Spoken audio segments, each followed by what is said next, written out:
11 मार्च 2023 साकार मुरली। आज की मुरली के मुख्य पॉइंट्स। रूहानी नशे में रहना अर्थात चलते फिरते आत्मा को देखना व आत्मा अभिमानी रहना। इस नशे में रहने से सर्व प्राप्तियों का अनुभव होता है। प्राप्ति स्वरूप रूहानी नशे में रहने वाली आत्मा के सब दुख दूर हो जाते हैं। दुख अशांति का नाम निशान भी नहीं रहता, क्योंकि दुख और अशांति की उत्पत्ति अपवित्रता से होती है। अशांति की उत्पत्ति अपवित्रता से होती है। जहाँ अपवित्रता नहीं, वहाँ दुख अशांति कहाँ से आई? जो पावन आत्माएं हैं, उनके पास सुख और शांति स्वतः ही है। जो सदा एक ही लगन में मगन है, वही निर्विघ्न है। सुनेंगे ईश्वरीय महावाक्यों को विस्तार से। मीठे बच्चे, ज्ञान और योग बल से पुराने पापों के खाते को चुकता कर नया पुण्य का खाता जमा करना है। योग बल से एवर हेल्दी वेल्दी बनना है। प्रश्न: संगम युग की विशेषताएं कौन सी है जो सारे कल्प में नहीं हो सकती है? उत्तर: संगम युग पर ही 5000 वर्ष के बाद आत्मा और परमात्मा का प्यारा मंगल मिलन होता है। यही समय है बाप से बच्चों के मिलने और वर्षा लेने का। बाप सभी आत्माओं के लिए इसी समय ज्ञान देते हैं, सबका लिबरेटर बनते हैं। संगम युग पर ही देवी देवता धर्म की सैंपलिंग लगती है। जो दूसरे धर्म में कन्वर्ट हो गए हैं, वह निकल आते हैं। सभी अपना अपना पुराना हिसाब किताब चुकता कर वापस जाते हैं। ऐसी विशेषताएं और किसी युग की नहीं है। ओम शांति। परमपिता शिव नाम जरूर लेना है। परमात्मा अथवा खुदा, गॉड तो बहुत ही कह देते, परंतु फादर का नाम जरूर चाहिए। फादर का नाम है ही शिव, निराकार है ना। आत्मा ये भी वास्तव में निराकार है, यहाँ आकर साकार बनती है। कहा जाता है परम पिता परमात्मा वहाँ से बच्चों को अथवा प्रिसेप्टर को भेज देते पाठ बजाने। अब गॉड फादर जब कहते हैं तो मनुष्य की बुद्धि लौकिक बाप नहीं आएगा, वह तो अपने बच्चों का फादर है। परंतु हे परम पिता कहने से बुद्धि ऊपर चली जाती है, आत्मा ही याद करती है। जिस्मानी फादर को भी आत्मा ही याद करती है, जो जिस्म देते हैं। फिर आत्माओं का जो असली बाप है, उनको भी याद करेंगे ना। परंतु वह कौन है? कौन उनको फादर कह बुलाते हैं? क्यों उनसे रहम मांगते हैं? वह सबका बाप है, यह तो सब जानते हैं। लेकिन अगर सब बाप ही बाप है, तो फिर यह पुकार सिद्ध नहीं होती है। कहते परमात्मा ने ही सब कुछ दिया है, यह बच्चा भी परमात्मा ने दिया है। तो गॉड को जरूर याद करते हैं, पुकारते हैं, आकर के हमको पावन बनाओ, लिबरेट करो इन दुखों से। तो जरूर कहा तो ले जाएंगे ना। सभी को लिबरेट कर शांतिधाम और सुखधाम में ले जाते हैं। कल्प कल्प कल्प के संगम युग पर ही आते हैं, ऐसे नहीं बीच में आते हैं। सबको ले जाने तब आएंगे जब नाटक पूरा होना है। बाप कहते, मैं एक ही बार आता हूँ, मुझे कोई घड़ी घड़ी आना नहीं पड़ता है। मैं एक बार आता हूँ जब सब तमो प्रधान बन पड़ते हैं, क्योंकि 84 जन्म तो जरूर पूरे करने हैं। अगर पहले आओ तो 84 का चक्र पूरा हो ना सके। चक्र का पूरा अंत आना चाहिए। जब आना होता है तब फिर बच्चों को आकर पहले पहले बाप बनता हूँ, फिर टीचर सदगुरु भी बनता हूँ। बाप जन्म देते हैं, टीचर शरीर निर्वाह अर्थ शिक्षा देते, और गुरु किया जाता है सदगति के लिए। गुरु यहाँ ही किए जाता है। संगम युग सतयुग में कोई गुरु नहीं करते हैं, वहाँ बाप और टीचर होते हैं। ऐसे नहीं कि बाप टीचर बन पढ़ाते हैं। बाप अलग, टीचर अलग होते हैं। यहाँ यह बाप टीचर गुरु एक ही है। तुम बच्चों को एडाप्ट किया है, तुम हो मुखवंशावली। फिर चाहिए पढ़ाई तो सारी सृष्टि चक्र के आदि मध्य अंत का राज समझाते हैं। ड्रामा में मुख्य क्रिएटर, मुख्य एक्टर कौन कौन है, सारे विश्व के चक्र की नॉलेज बताते हैं। मूल वतन, सूक्ष्म वतन, स्थूल वतन का सारा समाचार बताते हैं। यह सारा चक्र कैसे फिरता है। पहले पहले नई दुनिया में कौन कौन आते हैं। पहले पहले तो बच्चों को यह जानना चाहिए कि वह हमारा बेहद का बाप है। यह ब्रह्मा भी कहते हमारा बाप यह शिव है। ब्रह्मा वल्द शिवा। शिव बाबा भी कहते यह ब्रह्मा बच्चा है, मुझे इनमें प्रवेश करना है, तो मैंने इनको एडाप्ट किया। पहले इनका नाम असल लेखराज था, फिर ब्रह्मा नाम रखा है, मैंने इनको अपनाया है। मनुष्य बाबा बाबा कहते परंतु बिगड़ जाने। शिव के चित्र के आगे जाते हैं, परंतु वह अड्डी दिल से समझते नहीं है कि यह हमारा बाप है। लौकिक बाप का अगर कोई चित्र देखते हैं तो झट कहेंगे यह हमारा बाप है। शिव के आगे वह हड्डी नहीं निकलेगा। भल उनको परमात्मा समझते भी है, परंतु उस रुचि से हड्डी जिगरी नहीं कहेंगे कि हमारा बाप है। सिर्फ वंदना करते हैं भक्ति मार्ग की रस्म अनुसार। उनसे प्राप्ति क्या होती है वह बुद्धि में आएगा नहीं। यह बाप बैठ समझाते, निश्चय करने के लिए पॉइंट्स तो बहुत देते, परंतु बच्चे भूल जाते हैं। सभी धर्म वालों के लिए ज्ञान है, मिलिट्री का हो चाहे सिविलियन हो, ज्ञान सबके लिए है। तुम बच्चे जानते हो शिव बाबा हमारा बाप टीचर सदगुरु है। यह हमारा बहुत पुराना मिलन है, 5000 वर्ष के बाद आए हैं। इसे आत्माओं और परमात्मा का प्यारा मंगल मिलन कहते हैं। परमपिता परमात्मा आकर सभी आत्माओं से मिलते हैं। इस समय ही सबका लिबरेटर बनते हैं। सभी तो शिक्षा नहीं लेंगे, शिक्षा वह लेंगे जो देवता बनने वाले होंगे। मनुष्य सृष्टि का इतना बड़ा झाड़ है, इनसे सैंपलिंग लगाते हैं। आज गवर्नमेंट भी किस्म किस्म की सैंपलिंग लगाती रहती है। बाबा भी सैंपलिंग लगाते हैं। फिर जो स्कूल के हैं वह निकल आते हैं। जो देवी देवता धर्म वाला व इस फाउंडेशन वाला होगा उनका ही सैंपलिंग लगता है। तुम असल देवी देवता धर्म के हो, फिर और धर्म वालों का भी सैंपलिंग लगेगा। जो कन्वर्ट हो गए होंगे वह निकल आएंगे। किस्म किस्म के मुसलमान, पारसी आदि आते हैं ना, अपने दैवी धर्म के जाड़ की ही सैंपलिंग लगती रहेगी।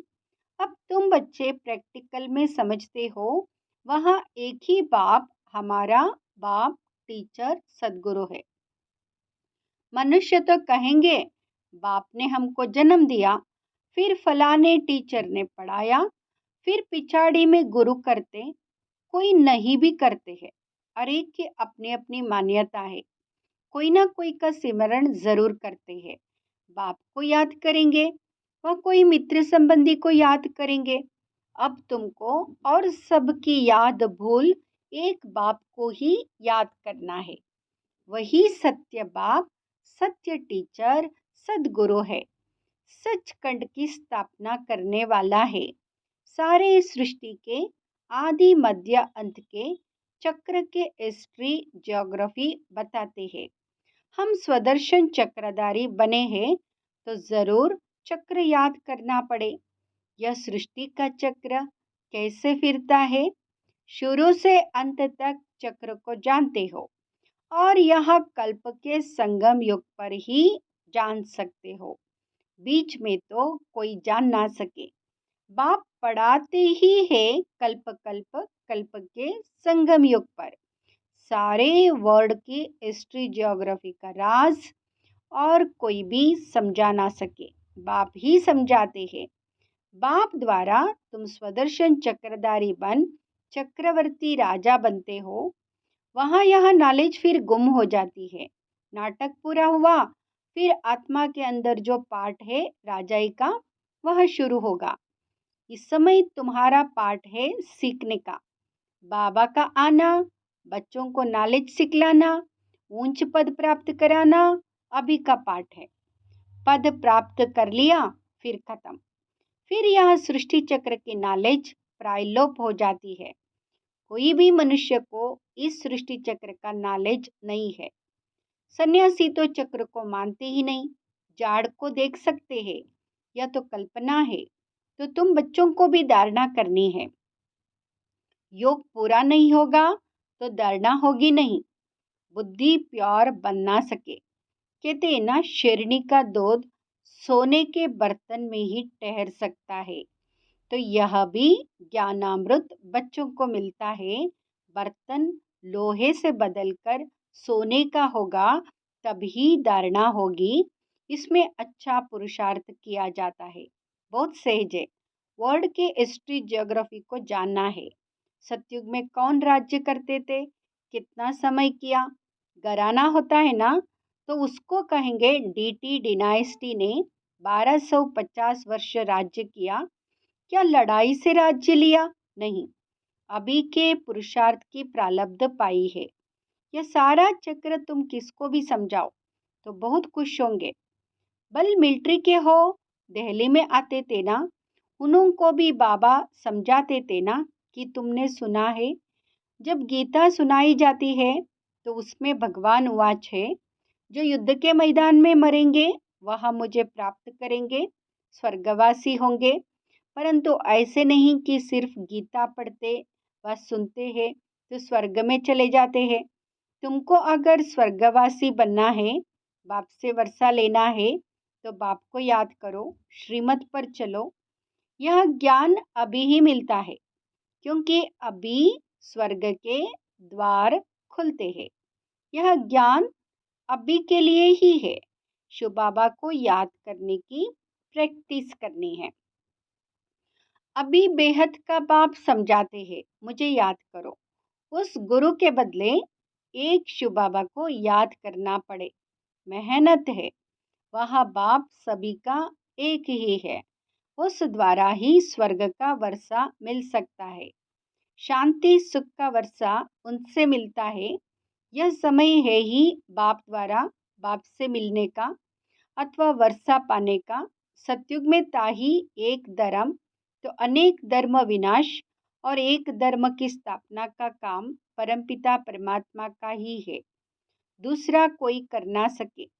जो बाप द्वारा पढ़ते हैं, राजयोग सीखते हैं, वह स्वर्ग में चले जाते हैं। तुम जानते हो अब कलयुग का अंत है। महाभारी लड़ाई भी सामने खड़ी है। जो पढ़ेंगे वही पद पाएंगे। बाकी सब हिसाब किताब चुकत कर वापस चले जाने वाले हैं। तुमको अभी प्रैक्टिकल में अपने पापों का खाता चुकत कर और पुण्य का खाता जमा करना है। जितना जितना ज्ञान और योग में रहेंगे तो पुराना खाता भस्म हो, नया जमा होता जाएगा। योग बल से तुम्हारी आयु बढ़ेगी, तुम हैवर हेल्दी वेल्दी बनते जाएंगे। ज्ञान और योग से दोनों मिलते, यह तुम्हारे लिए हॉस्पिटल भी है तो कॉलेज भी है। वास्तव में सच्ची सच्ची यूनिवर्सिटी यहाँ है। गवर्नमेंट की जो यूनिवर्सिटी है उनको यूनिवर्सिटी नहीं कहेंगे। यूनिवर्स तो सारे विश्व को कहा जाता है, उसमें विश्व की नॉलेज कोई है नहीं, वह सब है हद की। कितनी हदें डाल दी है। यूनिवर्सिटी को हिंदी में कहा जाता है विश्वविद्यालय। सारे विश्व से कोई भी आकर पढ़े उस यूनिवर्सिटी में तो ऐसा हो ना सके। यह कोई भी आकर पढ़ सकते हैं। विश्व का रचयिता ही यह विश्वविद्यालय स्थापन करते हैं। हम लिखते भी ऐसे है। अब विश्वविद्यालय या यूनिवर्सिटी में फर्क क्या है? वह हिंदी, वह अंग्रेजी अक्षर है। यह विश्व के रचयिता ने विश्वविद्यालय रचा है, जहाँ बाप मनुष्य को देवता, राजाओं का राजा बनाते हैं, लिबरेट करते हैं। श्रीमत तो मिलती है, परंतु आसुरी मत वाले श्रीमत को भी मानते नहीं। यह इस श्रीमत से कितना श्रेष्ठ बनते हैं। अपने तन मन धन से भारत को स्वर्ग बना रहे हैं। और यह सारा गुप्त, बाबा भी गुप्त है। श्री कृष्ण तो गुप्त हो ना सके, परंतु बाप को ना जानने के कारण श्री कृष्ण का नाम गीता में डाल दिया है। और फिर कृष्ण की डांस दिखाई है। वह तो प्रिंस प्रिंसेस आपस में करते होंगे, वहां प्रजा तोड़ी ही जा सकती है। बाप समझाते तो बहुत है, कहते हैं ज्ञान धन लेकर फिर दान करते जाओ। बड़ी ऊंच पढ़ाई है और पढ़ना भी ऐसे साधारण है। कुर्सी पर तो आसन लगा ना सके, यह टांग टांग पर चढ़ाकर बैठना, यह राजाई बैठक ठीक है। यूं तो तुम कैसे भी बैठो। सतयुग में तो गोल्डन स्पून इन माउथ है। बच्चों ने साक्षात्कार भी किए हैं, कैसे विमानों में सोना भरकर आते हैं। महल आदि बहुत जल्दी सब कुछ बन जाता है। अब भी बाबा के देखते देखते बिजली मोटर आदि क्या क्या बन गए हैं। आगे अनाज कितना सस्ता था, तो सतयुग में कितना सस्ता होगा। यहाँ सोने के सिक्के की कीमत 100 रुपया है, तो वहाँ 1 पैसा होगी। तो कितना फर्क है। तो तुमको एक जन्म की पढ़ाई से 21 जन्मों की राजाई मिलती है। और क्या चाहिए। बाबा युक्तियां बताते रहते। सच्ची बच्ची अगर ज्ञान नहीं लेती तो उनकी शादी करानी पड़े। बच्चा अगर ज्ञान ना लेवे तो कहेंगे जाकर अपना कमाओ और शादी करो। बाबा राय तो हर बात की देते हैं। शादी पर जाना है तो सिर्फ फल लेकर शिव बाबा को याद कर खाएंगे तो वह पवित्र बन जाएगा। अच्छा, बाप दादा का मीठे मीठे सिकिलदे ब्राह्मण कुलभूषण स्वदर्शन चक्रधारी नूरे रत्नों प्रति याद प्यार और गुड मॉर्निंग। रूहानी बाप की रूहानी बच्चों को नमस्ते। हम रूहानी बच्चों की रूहानी माता पिता बाप दादा को याद प्यार गुड मॉर्निंग और नमस्ते। शुक्रिया बाबा, शुक्रिया शुक्रिया शुक्रिया। धारणा के लिए मुख्य सार। फर्स्ट, बाप से जो ज्ञान धन लिया है उसका दान करना है। गुप्त रीति से पढ़ाई पढ़कर 21 जन्मों की राजाई लेनी है। दूसरा, और सबकी याद भुलाकर एक बाप को सत्य बाप, सत्य टीचर और सदगुरु के रूप से याद करना है। आज की मुरली से वरदान। रूहानी नशे द्वारा दुख शांति के नाम निशान को समाप्त करने वाले सर्व प्राप्ति स्वरूप भव। रूहानी नशे द्वारा दुख अशांति के नाम निशान को समाप्त करने वाले सर्व प्राप्ति स्वरूप भव। रूहानी नशे में रहना अर्थात चलते फिरते आत्मा को देखना व आत्मा अभिमानी रहना। इस नशे में रहने से सर्व प्राप्तियों का अनुभव होता है। प्राप्ति स्वरूप रूहानी नशे में रहने वाली आत्मा के सब दुख दूर हो जाते हैं। दुख अशांति का नाम निशान भी नहीं रहता, क्योंकि दुख और अशांति की उत्पत्ति अपवित्रता से होती है। जहाँ अपवित्रता नहीं, वह दुख अशांति कहाँ से आई?